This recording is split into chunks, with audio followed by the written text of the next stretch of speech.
A brand new track for Hurricane Idalia just came out moments ago. Yeah, we're going to get right over to the guys in the Fox 35 Storm Center with the very latest on this. Brooks Garner, Ian Cassette, so this thing just got a little bit bigger. Tell us about it. Yeah, we've been tracking this thing, and here's the latest. The 11 o'clock advisory, the forecast now for a Cat 4 to make landfall tomorrow morning shortly after 8 a.m.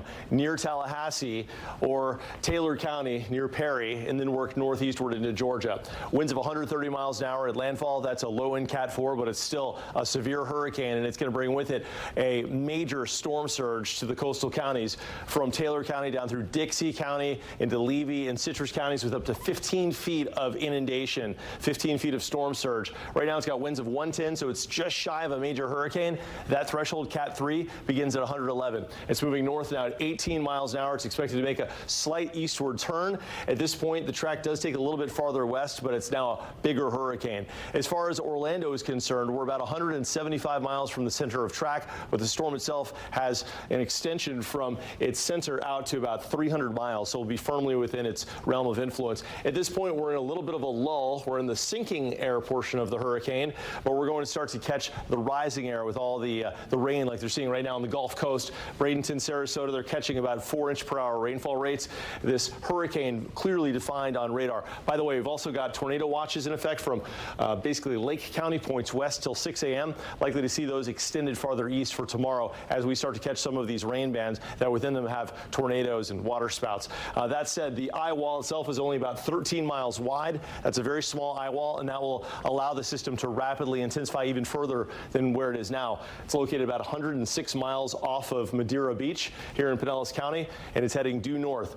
The heaviest winds are just offshore, but we're starting to catch some of the wind gusts over tropical storm strength along the immediate Gulf Coast. That wind arriving, the tropical storm force wind in Orlando overnight between 3 a.m. and about 6 a.m. and about 7 a.m. once you get up toward Flagler County.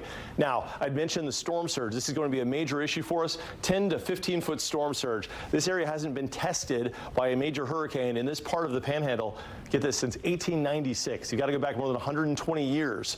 And there's been an incredible amount of infrastructure since then, right, with the whole US 19 corridor, a lot of developments, a lot of people here in a lot of areas that haven't been tested, a lot of developments that did not exist during that time that will be inundated, and there will be some unimaginable situations there, no doubt. If people didn't get out, they got to get out. If there's still time to get out, make sure you get out. Cedar Key, Horseshoe Beach. We're even going to have a little bit of a storm surge here from Flagler and Volusia County points north thanks to the onshore flow.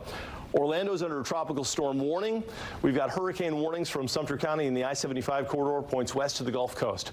Our winds picking up tomorrow. They'll be whipping around through the day tomorrow. We'll have periodic downpours. Good illustration of this is with our Fox model. After a fairly quiet night, as we're in that sinking air portion of the hurricane, I expect us to enter into the rising air portion with all the rain around about 10 or 11 o'clock tomorrow morning.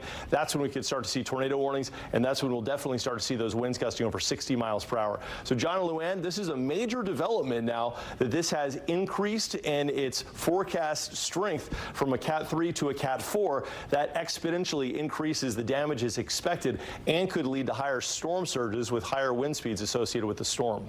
Yeah, Brooks, that is definitely not